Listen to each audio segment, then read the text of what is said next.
les super cliniques, d'abord, ça va être super cher.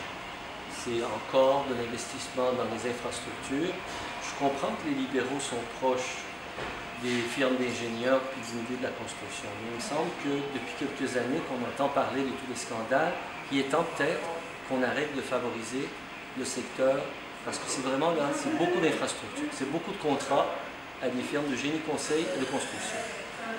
Parce que s'il faut penser au réseau de la santé, c'est pas ça que le réseau de la santé a besoin.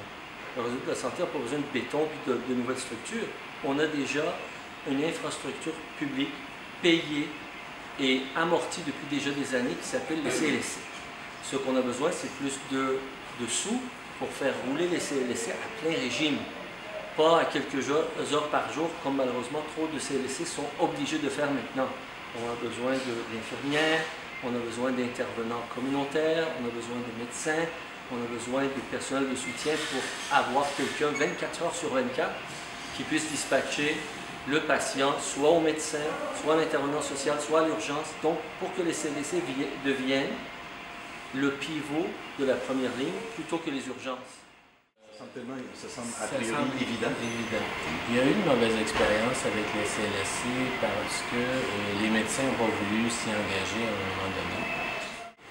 Et je pense qu'on n'est plus là. Je pense qu'on est capable d'offrir aux médecins dans les CLSC des modes de rémunération qui vont les satisfaire quand même.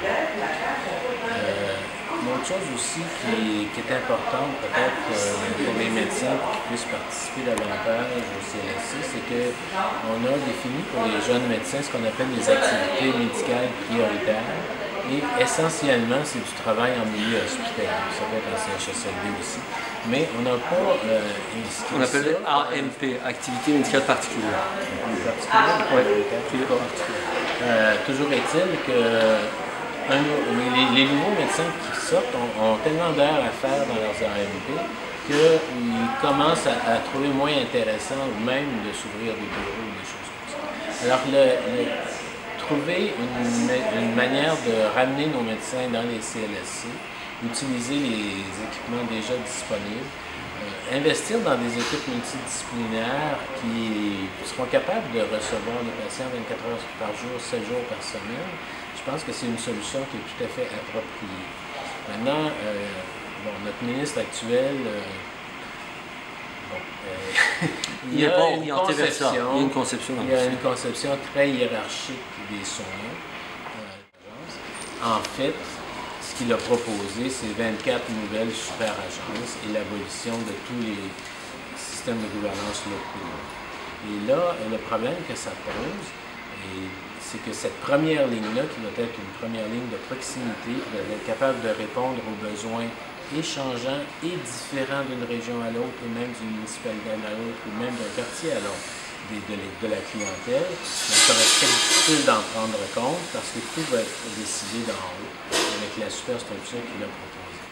Il y a certaines catégories de médecins qui sont, comme mon collègue vient de le dire, dans une vision très orthodoxe et traditionnelle de la médecine, qui est centrée sur le curatif et sur l'interventionnisme et qui est, disons, qui ne se réconcilie pas beaucoup avec la pluridisciplinarité par l'importance de s'asseoir avec les autres intervenants, que ce soit l'infirmière, que ce soit l'intervenante sociale, pour ensemble réfléchir à l'ensemble du portrait. Ce n'est pas dans la culture médicale établie et dominante. Par exemple, dans nos facultés, il y a un peu d'enseignement, il y a parfois quelques mises en situation, contact avec ce genre de réalité, mais l'essentiel, c'est la médecine de l'hôpital, d'accord, qui imprègne notre vision quand on est formé. Donc, quand on donne le système de santé entre les soins de ce genre de personnes-là communistes, c'est sûr que ça ne va pas orienter vers une approche de première ligne CLSC. Ça, c'est une raison, mais l'autre, c'est que, comme l'a mentionné Yves, c'est la résistance de l'établissement médical à partager le pouvoir, parce que travailler en CLSC, avec le modèle de pratique, ça veut dire remettre en question aussi le pouvoir médical, le pouvoir des médecins. La différence entre les supercliniques et les CLSC, c'est quoi? C'est que le contrôle des CLSC est public. Il y a une administration dans laquelle il y a des patients et il y a des gens, des citoyens, mais aussi les représentants des autres employés, alors que les super cliniques ou les GMF, c'est pareil. Les super cliniques de M. Barrette, c'est sous contrôle des médecins. C'est les propriétaires, puis c'est eux qui décident, puis c'est eux le boss, puis ça commence comme ça et ça finit comme ça. Et vous n'êtes sans doute pas les deux seuls médecins au Québec qui ralliaient cette vision-là. Non, non, non. D'ailleurs, une majorité, je peux dire, hein, les jeunes, les femmes sont très orientés vers la médecine de première ligne, médecine avec une vision plus intégrée des dimensions sociales. Il y a beaucoup de gens qui ont voté pour le Parti libéral et qui ne s'attendaient pas à ce que le Parti libéral mette en œuvre des mesures d'austérité ou des mesures de réforme de ce genre-là. C'était pas annoncé. Un coup de jardin. Bien, c'était pas annoncé. Hein? Mais c'est sûr. Puis le lobby, regardez. Remettre les CLSC en marche, puis leur fournir de quoi fonctionner, ça ne donne aucun contrat à des firmes amies. Ça ne donne aucun contrat à des firmes de construction ou de génie conseil. Je le dis aussi clairement que je le vois. Il faut arrêter de se raconter des histoires. Malheureusement, le Parti libéral n'a pas changé. Peut-être qu'il y a plus de prête-noms dans le financement du Parti libéral, mais les mêmes firmes d'ingénieurs, les mêmes firmes d'architectes, les mêmes firmes de construction tournent alentour de ce parti-là et en contrôlent l'essentiel des orientations en matière d'investissement public. Ce qui fait que ça donne ça. Pour conclure sur l'autre sujet qui vous a amené aussi à Lévis, chez Lévis, vous étiez tout à l'heure, vous avez remis la motion, si j'ai bien dit. Oui, la motion qui a été votée par l'Assemblée nationale à l'unanimité sur proposition de Québec solidaire. Et motion qui effectivement va dans le sens de ce que le syndicat et probablement aussi la compagnie veulent, à savoir augmenter les activités de ce chantier-là pour en faire un pôle de développement économique intéressant pour Lévis.